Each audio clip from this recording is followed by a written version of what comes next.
And you guys are live. Wonderful. Good afternoon, everyone, or good evening, depending on where you are. I'm Barbara Peters from the Poison Pen in Scottsdale, Arizona. And tonight I am talking to Matt Witten, who, even though you might think he would be in California, is apparently in Boston bracing for a blizzard. Wow. However, the good news is he has family there. So even if the book event doesn't go on, presumably the family thing is really worth doing. This has been the most bizarre winter. I mean, I'm not surprised about snow in Boston, but I'm really surprised that we had a freeze in Scottsdale last night at the end of January. Yes, and in Los Angeles, we had more rain than we've had since I don't know when, and that's been pretty insane also. It has been. We've had in Phoenix, as I am told, more rain since August than in Seattle, which, it's just a total reversal. I know, it's so weird.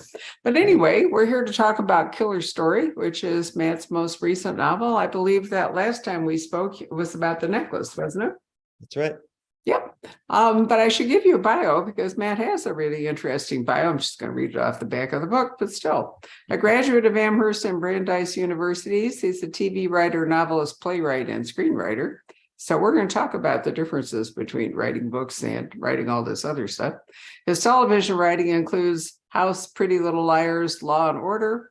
His TV scripts have been nominated for an Emmy and 2 Edgars, which is, for those of you who don't know, Mystery's version of the Oscars.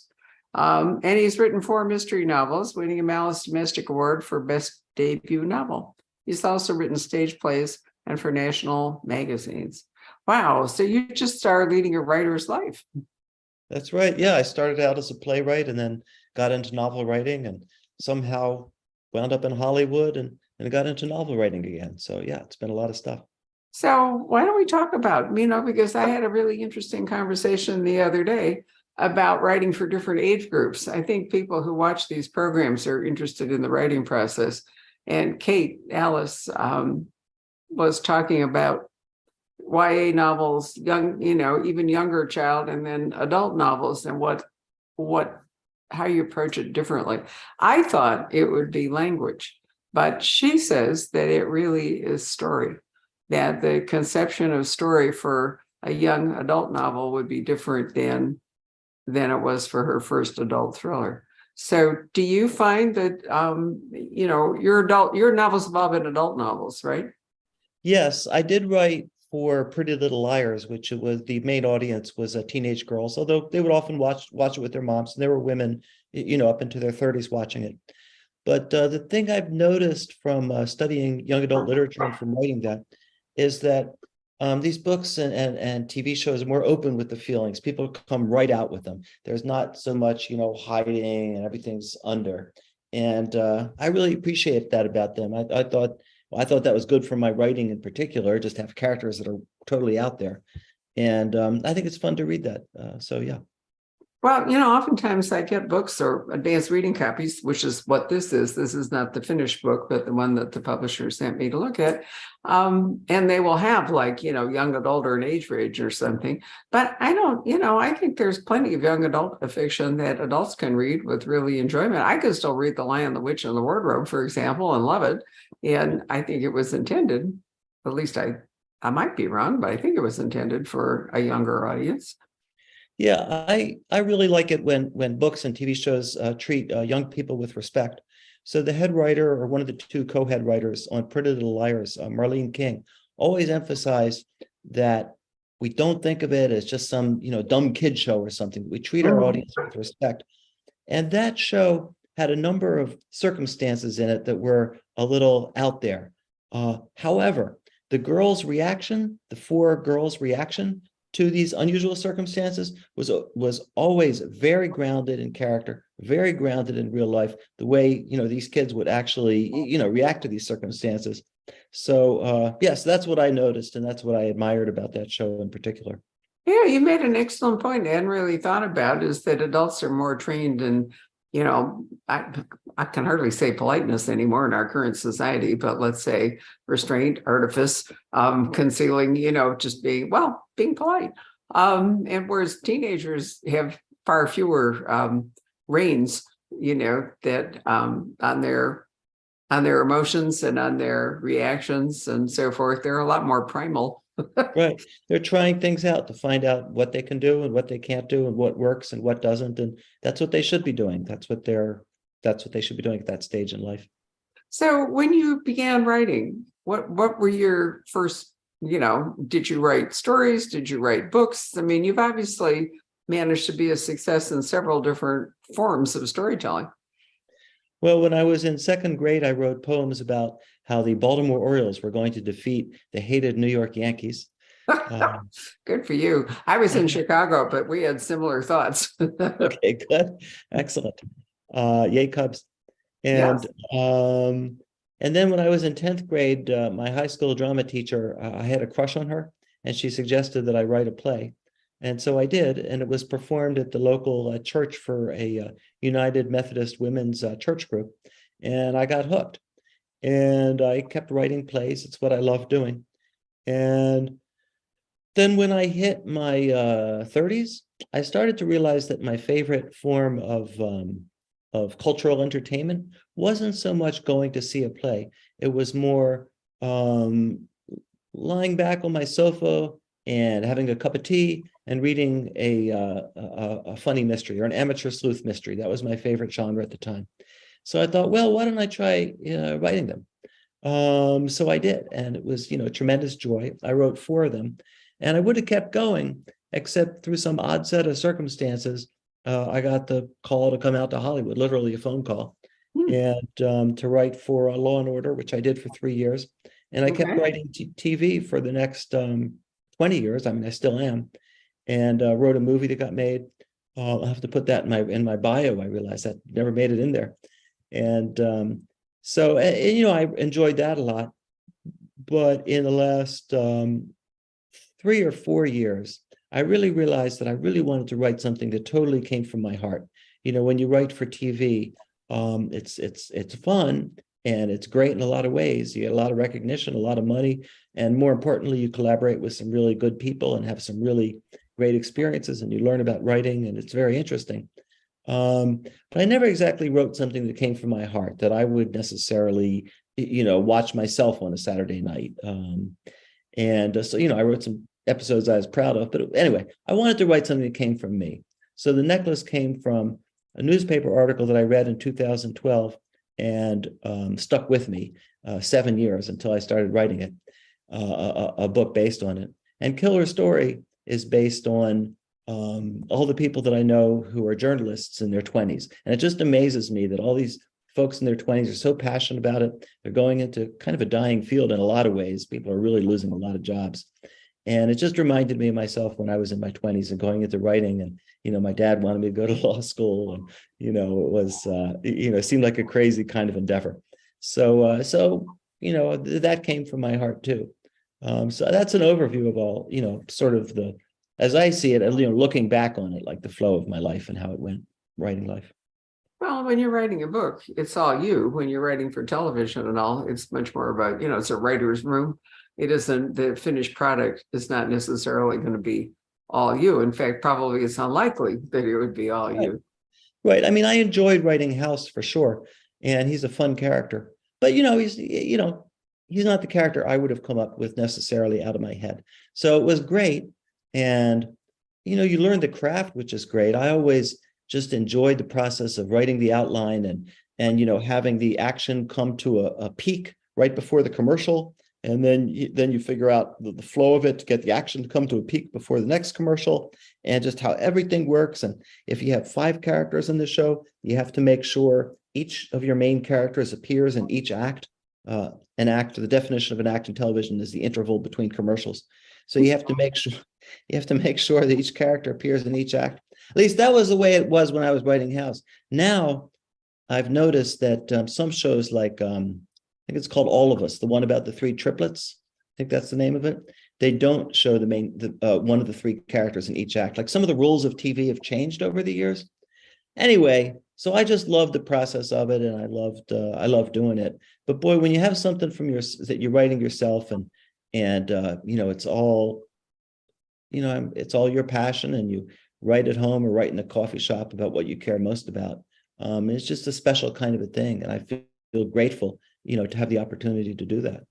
I want to come back to Killer Story, but I'm going to digress for just a moment because I have to ask you, does long form television, which is, not, I mean, theoretically not written for with commercials, let's say, I know Netflix is changing its model and all the rest of it, but if you're writing television that in theory is streaming without commercials, does that make a difference? Because now you don't have those segmented acts. It's a really great question. I think it's made some difference, and to some extent has not made a difference. So what I mean is that, I think the human brain, or at least the way we are in this country with all the different media that we have, we really like that rise and fall. We really like things to come to a crescendo, and then it's confusing, and then it goes down or whatever, then it comes up and down and up. You really want that kind of excitement. And to some extent, the way shows go with commercials kind of mimics the way our brains like to hear stories and process stories. So when I watch a Netflix show, I will see that there are the big turns, just like there are in network shows. So for instance, in network shows, they teach you that at the halfway mark of an hour-long show, that's your biggest change. Like ideally, there's a twist that throws the whole world on its head, that changes everything. Everything starts anew. And I've noticed that with Netflix shows and other shows, there often is a huge turn at the midpoint of that hour.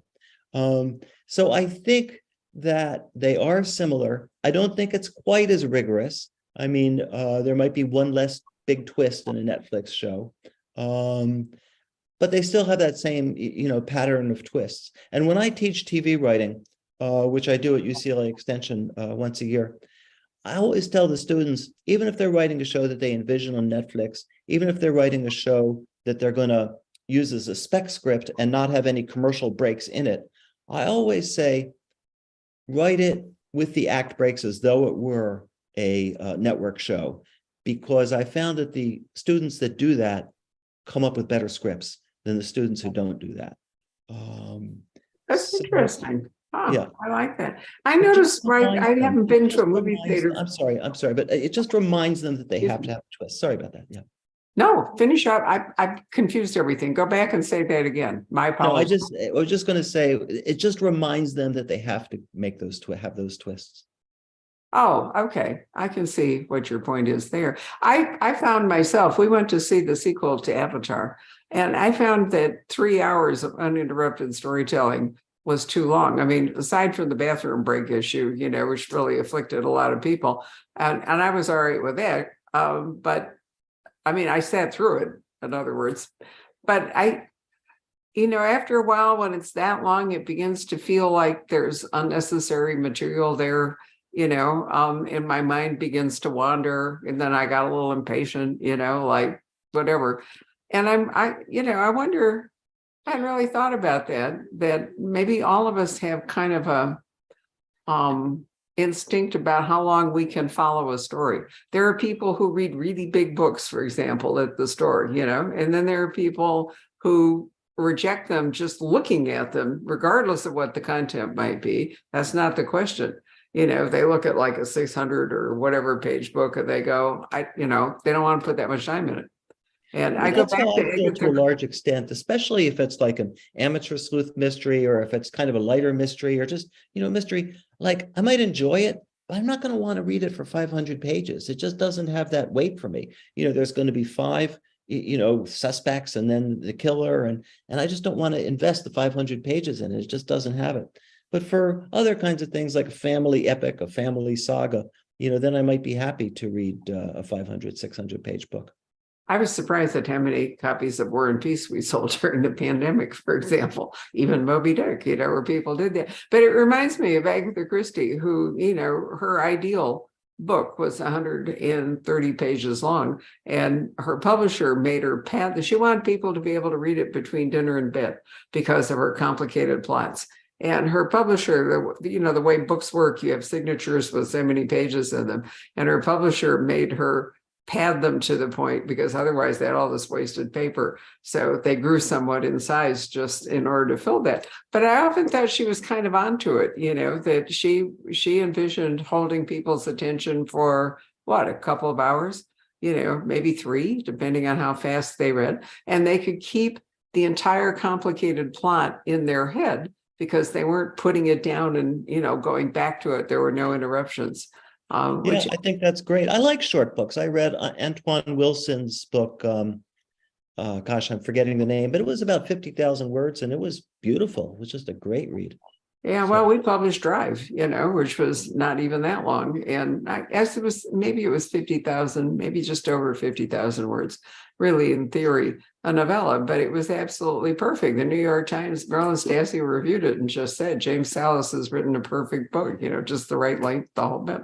Anyway, let's talk about Killer Story, because you have, I'm finding all of a sudden, Matt, we've talked to other people about this, that podcasters are becoming regular sleuths. Back in the 90s, when that whole woman sleuth movement was going on, Sue Grafton and Sarah Paretsky, Marcia Muller, all those people.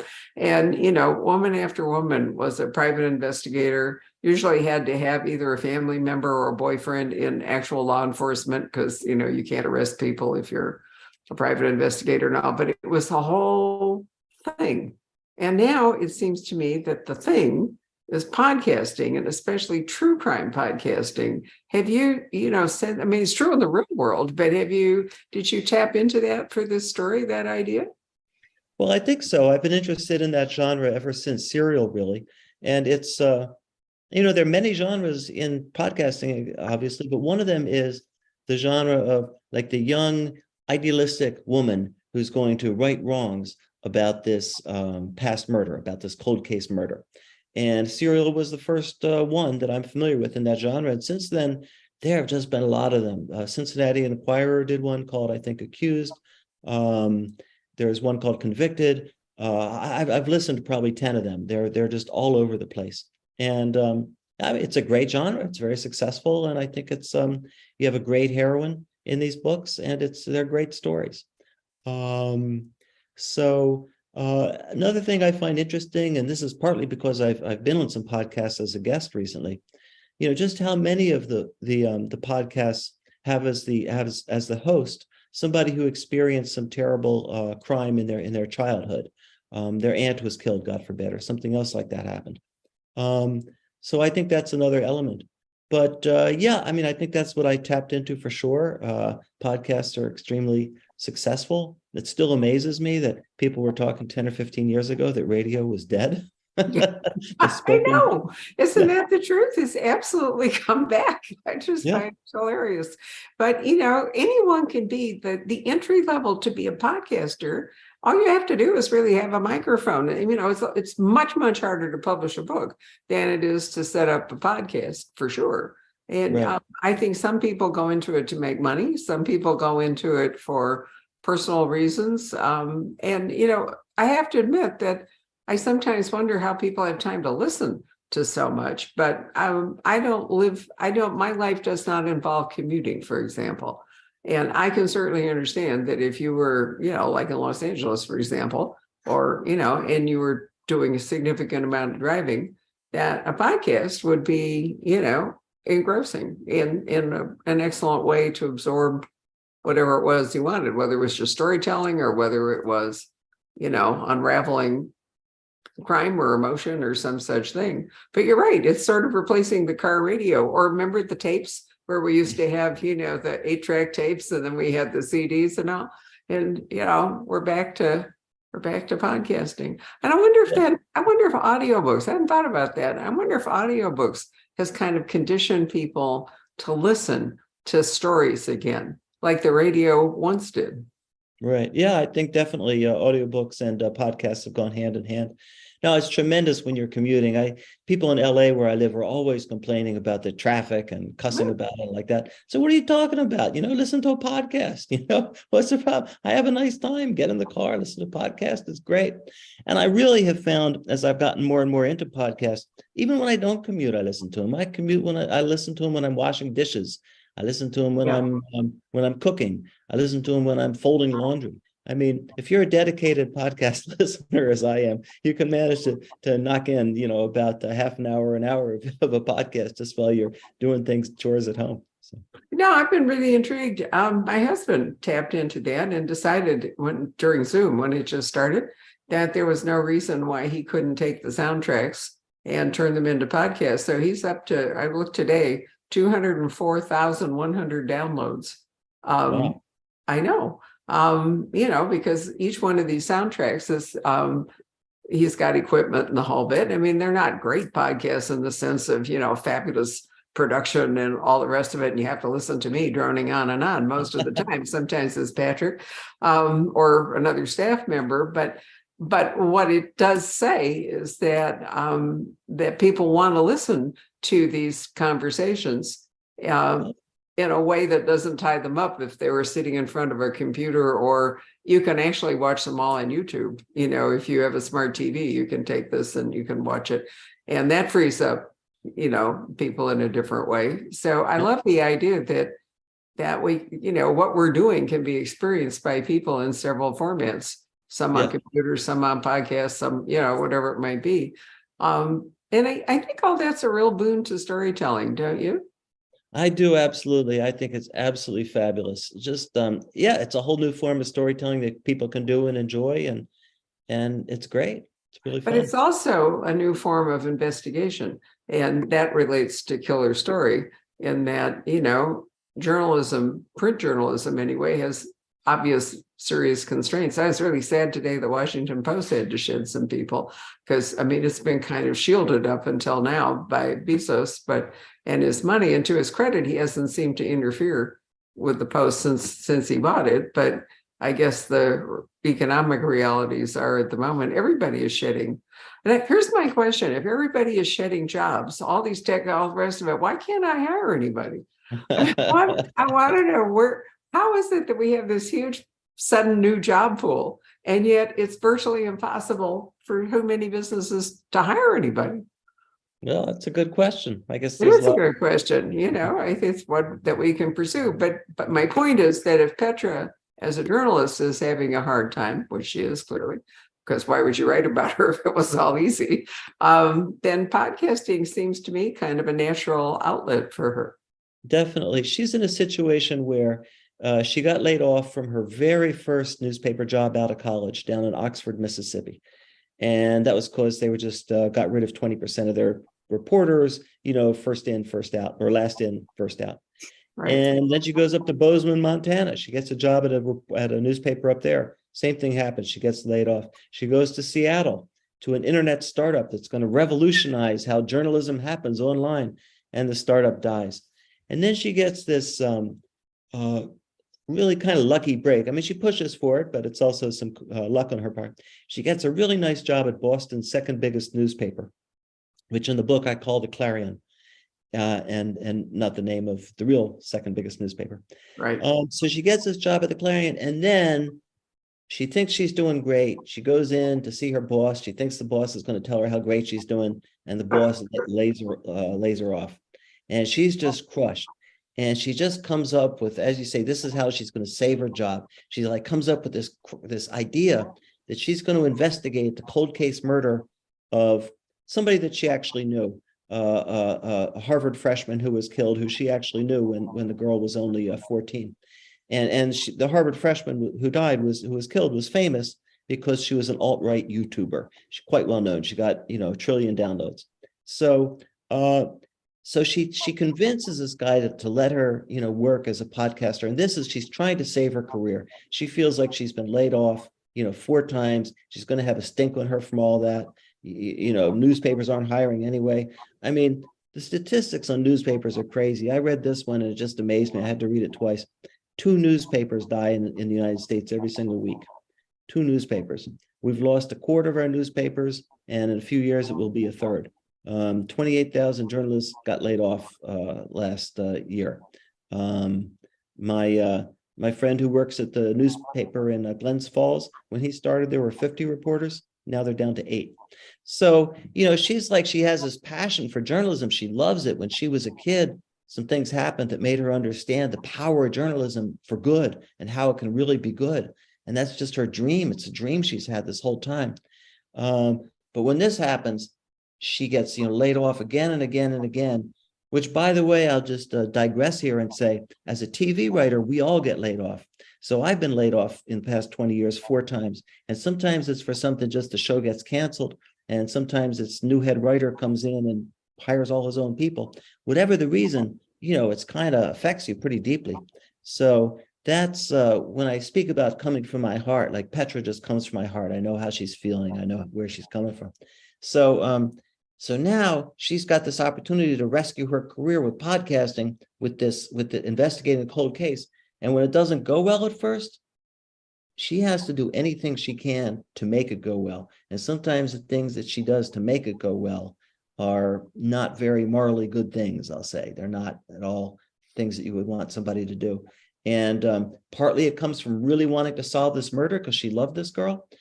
And partly it becomes she's just trying to rescue her career. And her mind, her soul gets all confused about how she is. And that's her story in the book. And that's really, the book story about the journey of this girl young woman who starts out idealistic and then maybe gets brought down kind of by the vicissitudes of life. And, not to spoil too much, but she will get redeemed at the end, but she has a definite journey to follow. Well, she's highly motivated, which, you'd have to be to do all that. And, it's an interesting juggle for the reader because, she's the protagonist, the, point of view character and so forth, and you want to root for her all the way through. But, if her actions become somewhat questionable, then the reader has to suffer some of the same moral quandary or dilemma. It's like Miss Marple, who, never put a foot wrong.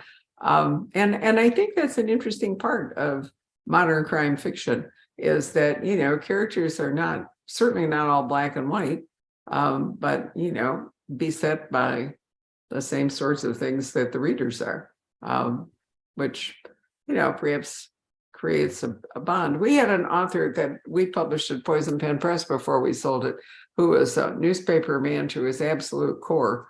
And, he was laid off eventually from the Arizona Republic and went to Seattle and worked there for a long time. But again, and I thought, it must be awful to be working in basically a dying industry and maybe not be able to make the leap to podcasting or whatever new form.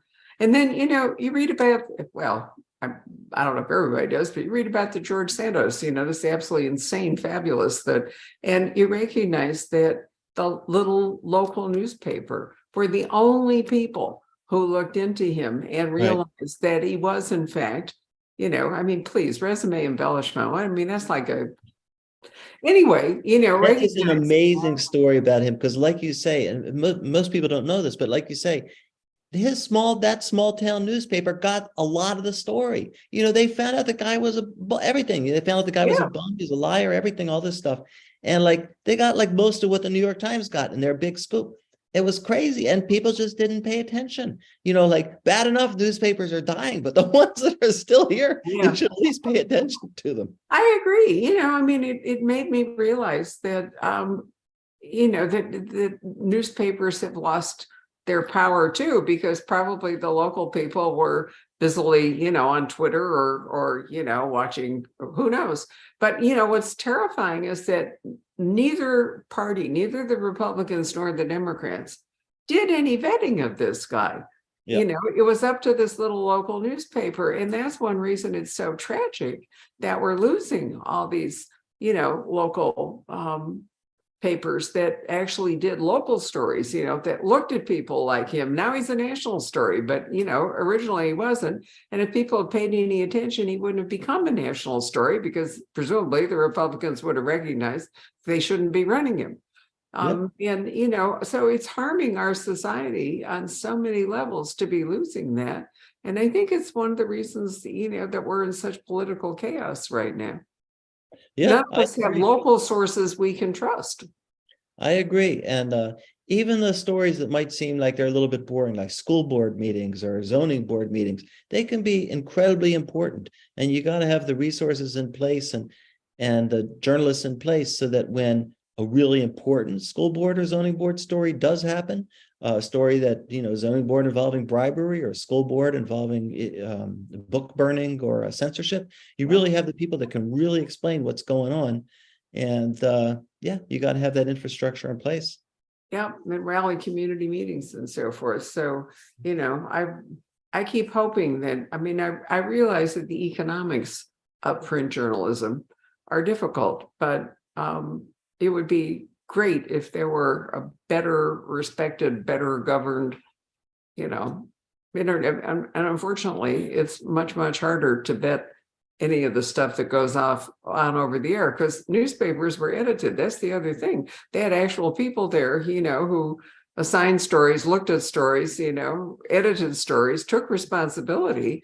Yeah. And, even with the podcasting we're talking about, if there's no editor, there's then the podcaster is only accountable to the podcaster and, possibly the audience. But, it's hard to, you can't have the same confidence that you Yeah, could have. I guess if I want to be optimistic, I would listen to our older son, who says that things are going to shake out eventually, so that journalism is going to be just as strong and just as powerful, because the need to know these stories and the need to tell these stories, is just as strong, in the human heart as it's always been, and it's going to work out because we need these things, and it's going to work out, and the economics will find a way, the journalism will work out so the journalists can make money again.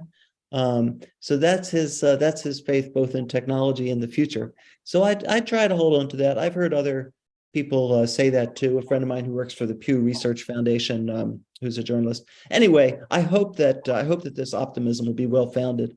That's what I try to hold on to. Well, I do too. And maybe, a subscription model will really Yes. help. We'll see if Elon Musk destroys Twitter or if he decides, with the subscription model, it can go on. The other thing I think is that, the anonymity of online postings and discourse is really harmful. I think if you don't know who's responsible for whatever information or storytelling is going on, it makes it awfully easy for people to embrace anything they want. So, good for Petra that, she actually has a mission, Yes.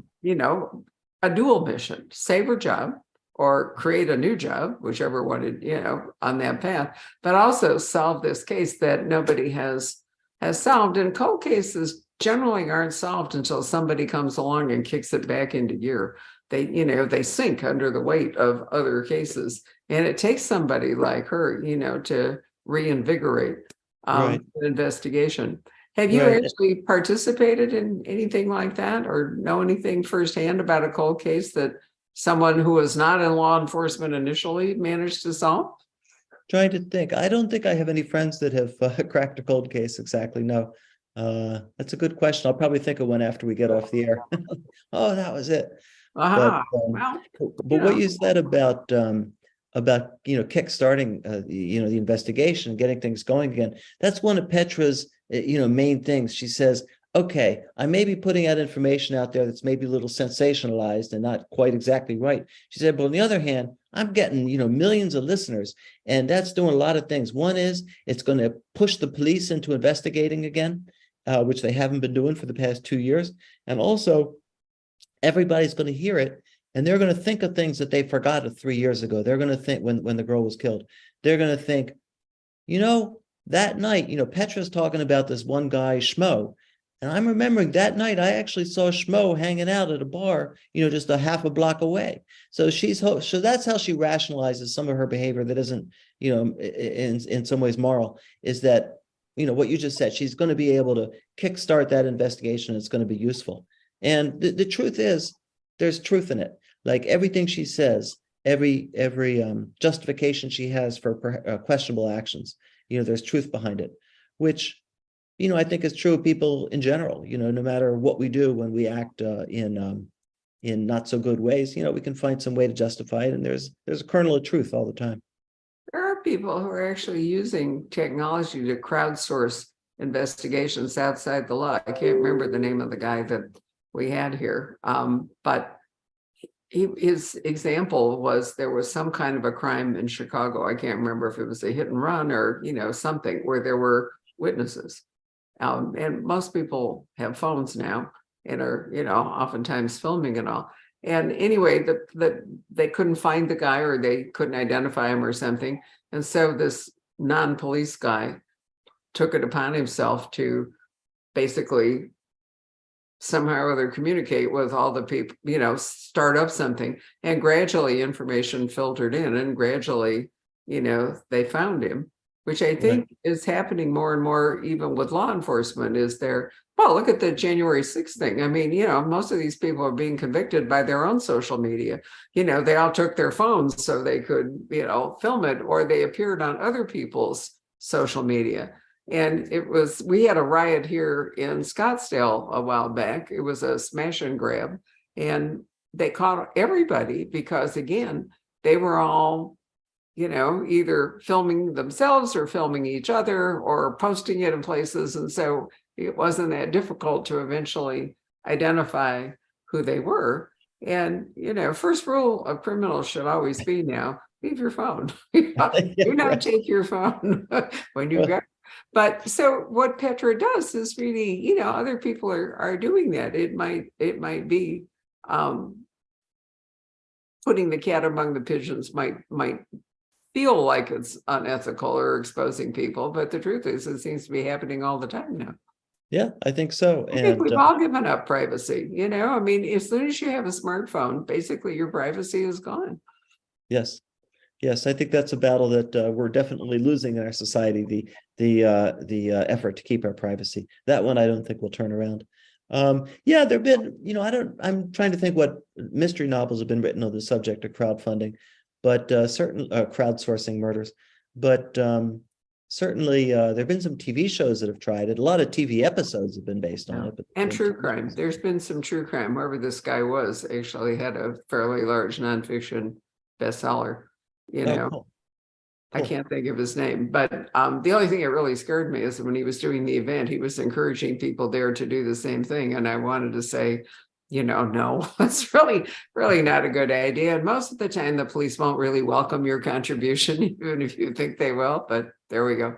So, Matt, what are you working on now? I'm assuming because Killer Story, once again, pointing it out, is already out. Are you at work on a new book? Yep. I'm working on three things. One is there's a book that actually my agent is going out with next week called Brainstorm. And that's a new book about a young woman who's a brilliant neurologist who goes out on a blind date and gets kidnapped. And it turns out that the bad guys are after a weapon of mass destruction that she herself accidentally created during her research as a neuroscientist. So that's a lot of fun. And I'm starting on my next novel. And also, I just wrote a pilot for NBC. Me and a showrunner named Charlie Craig just got hired to write a pilot for NBC. So we just completed that. And then I just got hired to write a Hallmark mystery movie. So I'm writing that. It's based on the book A Dark and Stormy Night by Julia Fleming. So those are my three projects right now. Wow. Writers are just, I mean, it's part of it. Is it a constant hustle? I mean, do you sympathize with Petra in the sense that, you're always sort of looking for work? Yeah, kind of. I mean, it's nice to be a novelist because you have so much control over it. I can start a novel anytime. I have started one after Brainstorm. That's my fourth project, but I didn't want to talk for too long. But no, it's well, for instance, the NBC pilot. That's an interesting one because NBC, paid us, a good amount of money to write it. But the funny part is NBC hires a lot of people to write pilots, and most of them they don't shoot. So you get really into it and you write the best pilot you can possibly imagine. I really think it's great. But then if I look at the numbers, and NBC has actually said some things that make me think we have a good shot. But if I look at the numbers, it's like, okay, they actually shoot 1 out of every 9 pilots that they pay somebody to write. And then after they shoot the pilot, only 1 out of every 2 makes it to the air. So actually, when we write this pilot that we're so excited about and I think is great, okay, it's a 1 out of 18 shot if I go strictly by the numbers. I think that's the accurate thing.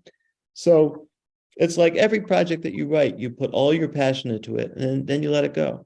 Hallmark is a little bit different. Hallmark, I think, they maybe shoot like, I don't know, 4 out of every 5 movies that they hire people to write. No, I can imagine it's safer, but that leads me to ask you, if in fact you write a pilot and it doesn't fly, can you take the core idea and turn it into a book? Are you allowed to do that, or do they own it? You can actually, and that's certainly something that I'm going to look at for sure. Absolutely. So it might not be wasted, if you create it. Yeah, I mean, I don't understand the whole, movie TV thing, all that. There's so much waste involved and so much money involved and so many I, stories that never go anywhere. I used to feel that way, but then I thought about it a different way, which is that in any business, medical technology, computer, whatever, 5% of projects actually really happen. So if a biotech firm spends $1 million on 1,000 different projects, only 50 of them are going to work out. One out of every 20 is going to work out. So you could call that waste, or it's just R&D. Most times it doesn't work. If you have 20 medical studies of people trying to cure some disease, 19 of them aren't going to do any good, and then the 20th one might do good. And so that's how I feel about like the TV business. Yeah, you could say, well, it's kind of weird. They're ordering 18 scripts or 20 scripts just to get, one show out of them.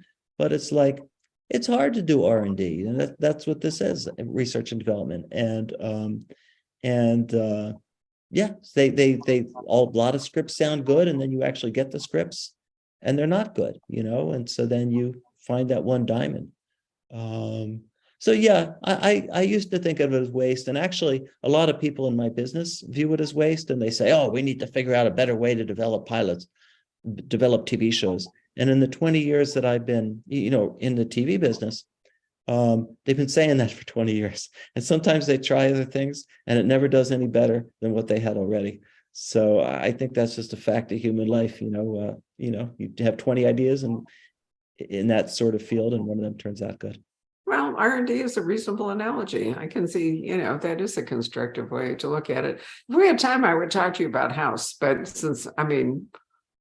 what an amazing show. Did you write all of it? Were you on it the whole I ride? wrote for 2 years. I wrote for House, and Wow. Really brave show, I thought. Yeah. Talk about a flawed main character. That definitely had one. Definitely so. But of course, you also had Hugh Laurie, who could make it, feasible. Jacob, come and join us before we run out of time, and let us know if there are any questions. We may have exhausted the whole audience. Who knows? There you are. Yeah, there's a few questions here. How did your writing process and or publishing experience change between The Necklace and The Killer Story?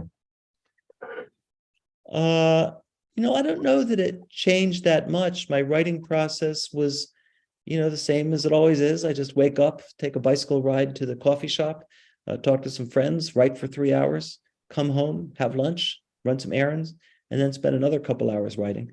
And it's just what I did when I was before The Necklace was sold. And I think that's true with any successful writer who's sold a bunch of books or whatever. They just keep doing what they do. They don't get distracted. I'm sure Robert Crace, it has the same essentially writing patterns that he did when he was writing his first book. So I don't think I can't offhand think of any ways that having been published, having had that novel published, made my writing process different on the second one. Okay, great. What kind of research did you do for this novel particularly? Is there anything that you read into, or? For Killer Story, I think I mentioned that I have several friends in their 20s who are getting into the field. So I talked to them extensively about what their jobs were like, what their first job is out of college, and what their career path is, during the first 10, 20 years of their career. So that was one sort of research. Another sort of research that I did was the main character of Killer Story is a first-generation immigrant. And unlike most first-generation immigrants, she kind of goes for the stars. Like most, this is a gross generalization, but most first-generation immigrants like try to get that job as a sanitation worker or a police officer, or a teacher, something solid and middle class. And then it's their kids maybe who reach for the stars. But this was a different character. She reached so that's based on a young woman I know who was following that life pattern. In terms of my murder victim, who's an alt-right extremist, I watched a lot of YouTubes of alt-right extremists and also researched how people get sucked into that kind of thing, whether it's QAnon or to be honest, it's just my opinion, ISIS, but whatever it is, how they get sucked into this kind of extremism. And then with podcasts, I just listened to a trillion of them. Oh, and I did talk to some podcasters to find out about the economics of podcasting, like how much you get for each ad, for every 30-second ad, what that's worth, and just what that career path is like for podcasters. So I had 2 podcaster friends who helped me. So it was all fun research. I mean, this was an easy one. And as I say, Petra herself was easy to research in some ways, just because I had some of the same life experiences as she has. So those are some of the different ways that I learned what was going on. Great. Did you have a favorite show that you've worked on over these years? It's a great question. And here's the thing that I've noticed when I talk to other TV writers or when I read other TV writers, and this is really, really fascinates me. They will never talk what they think is the best show they worked on. What will they will talk about is the best collaborative experience. So you'll notice it now too when you read interviews of TV writers, and I believe movie writers too, certainly TV writers. They'll say, "Man, I loved working on this show. We had such a great team. We had such a great time in the writers' room, and everybody's ideas were listened to, and you felt free to say anything you wanted, and you weren't worried that it would sound stupid. And we worked together, and we hung out. It was just great, and the actors were great, and the director, everything was good." And that's what they'll talk about, and they won't talk so much about that was really a show that meant a lot in our society. That was just a really meaningful show. That show had some really great stories, or loved the character. I mean, they'll talk about that, but not at all the first thing or even the second thing. I mean, so I thought that was really, really interesting. So if I were to answer like what were my favorite shows that I've worked on, it was really the shows where I just really liked working with people. That would be some of my favorites were Pretty Little Liars, Women's Murder Club, a show called Peacemakers, where I met the guy 15 years ago that I'm now co-writing the NBC pilot with. So these relationships last a long time. I liked House and I liked Law and Order and these other shows. But if you were to ask me, my favorite shows, really it's the one where I just had the most fun. And that would probably be maybe Women's Murder Club or Peace, be one of these shows. That's a really nice answer, where I had the most fun, right? Yeah. I like that. Not where I made the most money or not where we won an award or something, but where I had the best experience. Good for you. Had the most fun and really met people that I really liked and have stayed in contact with and are lifelong friends and all that. Anything else, Jacob? Yeah, we have one more here. Matt, how do you get your brain to focus on a novel, a TV pilot, and a Hallmark movie without getting it all confused? Well, I can do 2 projects at once. When I try to do 3 at once, my brain just fries. I'm just cranky at night. My wife knows that I'm doing 3 at once, and she knows. And I really try to keep it down to 2. And if I keep it down to 2, my goal is to work on 1 in the morning and 1 in the afternoon. In practice, that doesn't always work. In practice, I'll get so obsessed by 1 that I just got to keep doing it and I can't stop. And I just do it till I come to the end of a draft. And then come to the end of a draft, now I can put it aside. I'll give it to a producer or a friend, depending on the project, producer or friends to read. But then I'll start working on the other one, like crazy, maybe for a week or 2 or whatever the period is. So I guess that's how I'm a serial monogamist with my projects, I guess. And if I have 2, then I just go, just 1 and then the others. How I do it in practice. So it's my theory is different. I'm sorry, but my theory is different. My theory, as I think about it out loud, my theory is 1 in the afternoon and 1 in the morning, but my practice is 1 and then the other. Love it. Well, all right. Thank you, Matt. It's really been a fascinating conversation. Now that I know you wrote House, I'm likely to devil you because I have many unanswered questions about House. Jacob, did you ever watch House? I did. I loved it. It's a great show. I could have rewatched it again. It's been a while. But I know there were some, and people like Olivia, whatever her name is, has gone on. There were characters in House that have gone on to do interesting things. I thought the moral dilemma around her and her genetic disease was in many ways the most painful of all in the and the one where I empathized or sympathized least with House. I would myself not want to have known if I were that person. So I was quite annoyed, but there we go. Right. Anyway, thank you, Matt. It was wonderful. Jacob, lovely to see you. I'll see you tomorrow because we have live events at the store tomorrow. But Matt, it's really a pleasure to join you on Thank Zoom. you. And I hope the snow won't destroy your event in Boston or that you can reschedule it. Thank you very much, Barbara. I enjoyed talking with you. And You thanks. bet. And if not, you can direct people towards, I'll send you the podcast link and the video links. So, you can direct people that way. Okay. Yeah, that'll work. All right. Good night, everybody. Thank you. Good night. Thanks.